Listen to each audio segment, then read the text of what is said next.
Olá, seja muito bem-vindo. Este é o canal A Voz Interior. O meu nome é Camila Brito. Decreto do dia. Eu sou o que o Criador é, portanto, eu sou o amor puro no homem e na mulher. Esta afirmação elimina da mente do casal a ideia do desejo animal e os aproxima do amor divino. Com isto, o homem vê a presença de Deus nas entranhas da sua mulher e a mulher o vê na espinha dorsal do homem. Neste vídeo, daremos início à leitura do livro O Livro da Abundância. O escritor é John Randolph. Na descrição eu vou deixar mais comentários sobre esse escritor. Neste livro, ele nos traz ensinamentos e exercícios práticos sobre como conquistar a abundância em todos os campos das nossas vidas. Nesta primeira parte pode parecer um pouco cansativo, mas eu acredito que você pode sim absorver boas informações, conhecimento e também saber os nomes de algumas pessoas que nos ajudaram nesta iluminação e neste despertar da nossa consciência assim à abundância e à prosperidade. Primeira parte: traçando o princípio da suficiência plena. Este volume diminuto não pretende abranger todos os ensinamentos acerca da abundância que flui através dos canais da sabedoria plena, os quais têm sido adaptados pela cultura ocidental e reinterpretados como metafísica espiritual. O conceito de suficiência plena foi construído a partir das formas originais de todos os sistemas filosóficos e religiosos existentes até o século depois de Cristo, quando teve o início a guerra contra o autoconhecimento e a autoconfiança. Os antigos ensinavam que ter o entendimento de si mesmo equivalia a ter o entendimento de Deus, e que pelo processo de meditação nos é dado o poder de liberar a energia divina de dentro de nós e de transmutar a discórdia em harmonia, a ignorância em sabedoria, o medo em amor e a falta em abundância. Os iniciados eram treinados para conceber a mais alta visão com seu verdadeiro mestre interior, a fonte de tudo. Estudantes dos sagrados mistérios eram também instruídos quanto ao uso do inato poder irradiante e magnético no exercício do domínio de si. Por meio do trabalho com a rítmica energia proveniente do eu superior, qualquer tipo de bem que fosse necessário para se efetuar uma troca era tido como um instrumento de boa vontade superior. Assim como o dinheiro, que nada mais era que um simples sinal da apreciação pelo serviço de alguém, ou mesmo um símbolo de amor e integridade. Sem entrarmos muito no mérito da questão, um ensinamento em particular permaneceu constante durante o processo de iniciático. Mente e emoções personificando amor, gentileza e paz eliminam a limitação, de modo que a consciência de um estado pacífico e inofensivo liberte o indivíduo do cativeiro e das restrições do pensamento da raça humana. As escolas de mistérios da Ásia, do Egito, da Pérsia e da Grécia prestaram um serviço de incalculável valor para a humanidade por meio do despertar dos poderes espirituais de alguns homens e mulheres dedicados. E esses conhecimentos acerca da harmonia e da realização tiveram continuidade pelos livros sagrados e ensinamentos secretos, na Cabala dos Hebreus, nos místicos hindus e budistas, nas escrituras gnósticas do início do cristianismo e em certas passagens da Bíblia. Por meio da inspiração e dos ensinamentos de Jesus, os gnósticos, do grego gnosis, que significa conhecimento, continuaram a tradição esotérica e suas escrituras enfatizavam a unicidade entre Deus e o homem, a divindade do indivíduo e o poder criativo de cada alma para se elevar acima das limitações. Nos textos de Nag Hammadi, descobertos no Egito em 1945, considerados mais antigos que os evangelhos do Novo Testamento, temos uma biblioteca literal das escrituras gnósticas. No Evangelho segundo Tomé, Jesus deixa claro que o homem, ao conhecer sua própria e verdadeira identidade, passa a ter a compreensão de que é uno com o Pai e enfatiza, então, a verdade que diz ser a consciência que o homem tem da sua divindade, do seu ser crístico, o seu próprio suprimento. Jesus disse: se não conheceres a ti mesmo, viverás na pobreza, e tu é quem serás a pobreza. O Evangelho de Felipe recorda-nos a prática esotérica de transformar a visão em forma manifesta. Você deve se tornar o que você vê. Os gnósticos, que adoravam uma luz pura do Cristo que vive no interior de cada ser humano, por seus conhecimentos sobre os pensamentos forma e os princípios de manifestação, foram capazes de cooperar com a divindade na liberação de poderes criativos por aproximadamente 300 anos seguidos, no tempo em que Jesus estava na Terra. No ano de 180 d.C., Ireneus, bispo de León, atacou o pensamento independente e todo o ensinamento relativo à unidade de Deus com o homem, pois acreditava que a consciência espiritual e a união pessoal com Deus acabaria por minar a autoridade dos padres.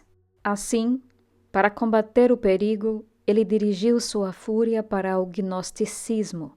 Para começar, Ireneus editou os seus 5 livros contra os hereges, seguido por uma lista de escritos aceitos, para os quais foram escolhidos apenas aqueles cujas palavras apoiassem suas exigências em relação ao dogma estabelecido. O direcionamento da mente no sentido de dentro para fora começava a mudar a partir de então, e o inato poder do indivíduo foi gradualmente sendo colocado em uma estrutura exterior, rebaixando-lhe a autoridade. O cristianismo, quando tornado a religião única e oficial do Estado, em 395, pelo imperador Teodósios, assumiu o controle completo sobre as mentes dos indivíduos, entrando a humanidade em um período negro de 1000 anos, conhecido como a Era Escura. De fato, os primeiros 400 anos desse período são considerados como o período infrutífero da Europa, período em que a literatura, as ciências e a educação pouco contribuíram com o futuro da raça humana, dado o reduzido avanço que tiveram. O que hoje é conhecido como consciência de prosperidade, a compreensão de Deus como a fonte de todo o bem, era quase inexistente. O sistema feudal controlou a vida das pessoas durante séculos, e as chaves para a iluminação espiritual eram guardadas pelos líderes da Igreja. Uma interpretação livre e subjetiva da doutrina cristã ou a simples falta da fé na religião resultavam em penalidades extremas. Assim, com o constante embate entre a Igreja e o indivíduo, a prática e o domínio de técnicas por meio de uma necessidade autônoma, a exemplo das ciências das forças e das formas, estiveram temporariamente perdidas.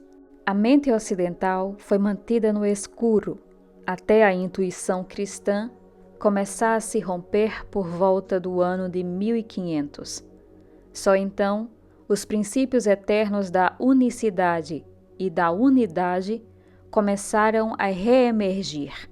Os rosacrucianos, A Fraternidade da Cruz Vermelha, que permaneceu em segredo até a publicação do Manifesto da Ordem em 1614, começaram a agir contra a intolerância religiosa, passando com isso a exercer influência.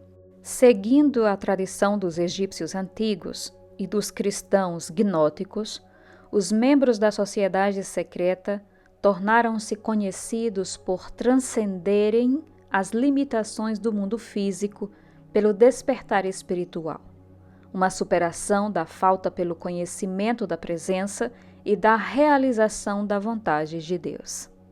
A maçonaria, mais antiga que qualquer outra das religiões vivas do mundo, de acordo com Albert Pike, continuou a cadeia dos mistérios sagrados, por meio de uma compreensão da realidade espiritual e de uma dedicação à sabedoria, amor e serviço. Os mestres maçons alcançavam poderes supernaturais, como a habilidade de fazer manifestar da substância invisível toda suficiência de suprimentos visíveis. A mente da raça humana estava então começando a sentir o efeito dessa nova luz da compreensão. Por volta de 1800, a filosofia esotérica e o misticismo prático inundaram a Europa e a América como um maremoto. O movimento transcendental, liderado por Ralph Emerson, começou na Nova Inglaterra. O movimento metafísico foi introduzido por Phineas Quimby. Helena Blavatsky e Henry Olcott fundaram a Sociedade Teosófica. Mary Baker Eddy fundou a ciência cristã. O movimento do pensamento novo floresceu com o trabalho e dos ensinamentos de Charles e Myrtle Fillmore, Unidade, Nona Brooks, Ciência Divina, e Ernest Holmes, Ciência Religiosa. Alice Bailey estabeleceu a Escola de Arcanos. Rudolf Steiner formou a Sociedade Antroposófica. Yogananda fundou a confraternização da autorrealização. Fora a riqueza material nos arquivos de Edgar Cayce, que faz crescer a Associação para Pesquisa e Iluminação. Apenas para nomear alguns dos colaboradores do desenvolvimento espiritual da nova era. Estima-se agora que pelo menos 25% da população da América esteja envolvida de alguma forma com aquilo a que se atribuiu o nome de filosofia esotérica ou religião do pensamento novo. E justamente no cerne de todo este movimento, no coração desta consciência que está emergido esta verdade de que Deus é ilimitadamente próspero e que nós, sendo a expressão do infinito, temos uma herança abundante. Essa mensagem de prosperidade não poderia ser guardada em segredo nem mesmo na Bíblia. Com mais de 2000 anos de censura, traduções e reedições, ainda assim, a luz de ouro da segurança do Pai permanece. Vejamos alguns exemplos. Amados, eu desejo acima de todas as coisas que possais prosperar. Provai-me agora, por meio disto, disse o Senhor dos hóspedes, se eu não vos abrir as janelas do céu e vos esparramar as bênçãos, para as quais não deveis ter espaço suficiente para recebê-las. As bênçãos do Senhor fazem-vos rico, e Ele não adiciona pesar a isso. Eles que amam a ti devem prosperar, que a paz esteja dentro de paredes e a prosperidade dentro de vossos palácios. Deus é capaz de fazer toda a graça abundar em vossa direção, que tenhais sempre toda a suficiência em todas as coisas, para que possais afluir a cada bom trabalho. Vós deveis vos lembrar do Senhor, vosso Deus, pois Ele é quem deu a vós seus grandes tesouros, o céu para dar a chuva em vossa terra, na sua estação e bênçãos a todo o trabalho das mais finas mãos. E vós não deveis vos preocupar. Deixai o Senhor ser magnífico, pois Ele tem prazer na prosperidade de seus servos. Por todas as coisas, quaisquer que sejam, que orais e que peçais, acreditai que as receberá e hás de tê-las. E as mensagens continuam. O homem nasceu para ser rico, ou crescer rico pelo uso de suas faculdades, pela união do pensamento com a natureza.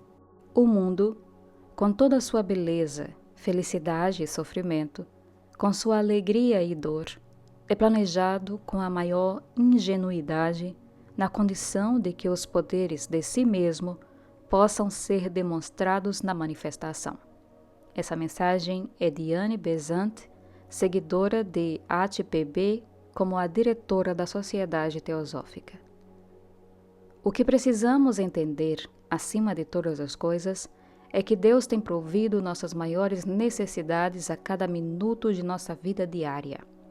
E que se experimentamos falta de qualquer coisa, é porque não temos usado nossas mentes para fazer o contato correto com a supermente e com o raio cósmico que automaticamente flui do que nos falta. Essa mensagem estava no livro Prosperity, de Charles Fillmore. As riquezas do mundo têm sido temidas, desprezadas, condenadas e mesmo odiadas pelos aspirantes espirituais, por causa da ignorância de como estar nelas sem ser delas, de como possuí-las sem ser possuído por elas. Sem dúvida, a atitude de repudiar e ignorar a riqueza é menos enganadora que o outro erro, o de ganância, da adoração ao dinheiro e o medo de perdê-lo. Mas o verdadeiro sábio evita ambas as atitudes por saber que as riquezas do mundo são apenas um reflexo da existência real, que as riquezas espirituais precisam ser vistas primeiro, por último e para sempre.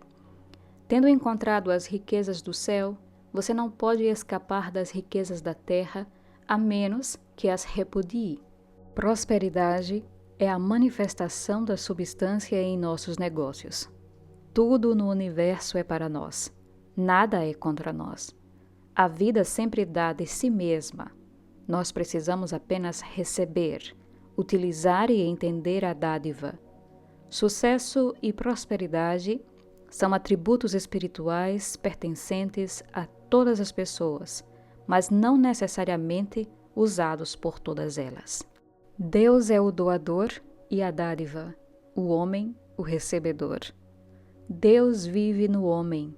Isso significa que a casa do tesouro, das riquezas infinitas, está dentro de você e totalmente à sua volta.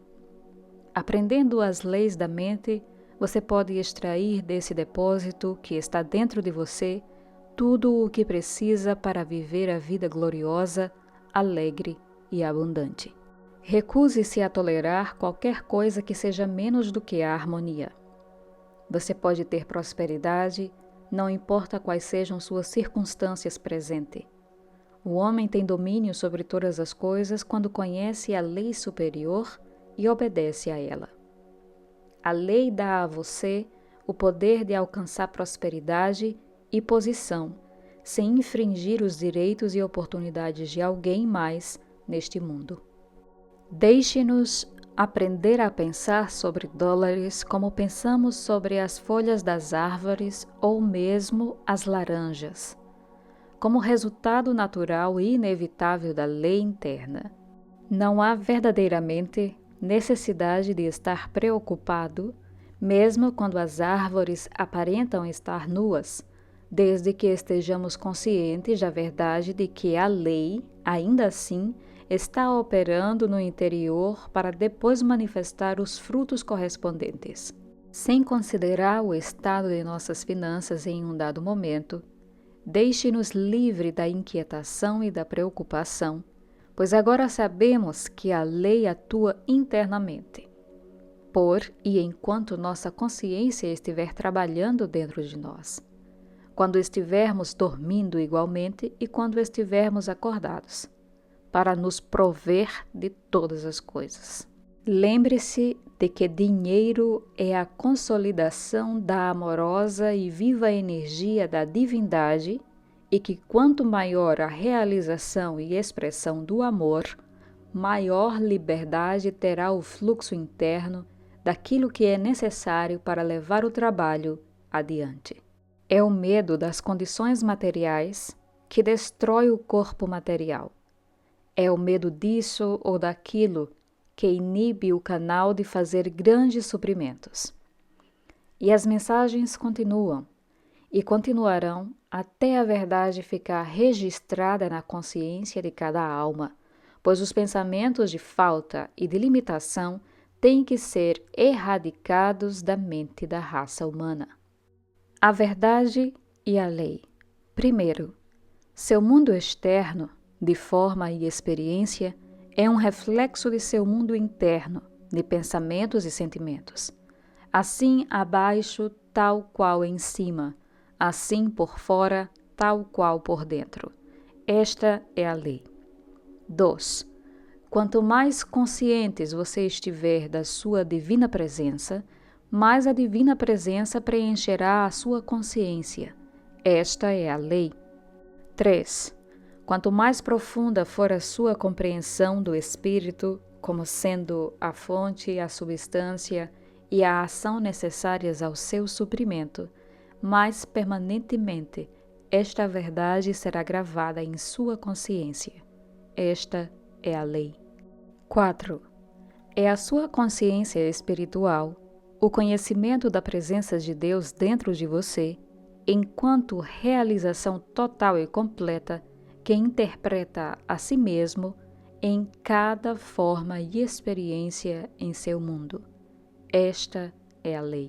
Amanhã estarei publicando a segunda parte, que tem por título O Plano de Prosperidade de 40 Dias. O autor nos dará uns exercícios para que possamos trabalhar a prosperidade nas nossas vidas. Muito obrigada pela sua atenção e pelo seu carinho. Que a presença de Deus Eu Sou que habita em ti te abrace, te proteja, te ilumine e te guie neste dia. Gratidão.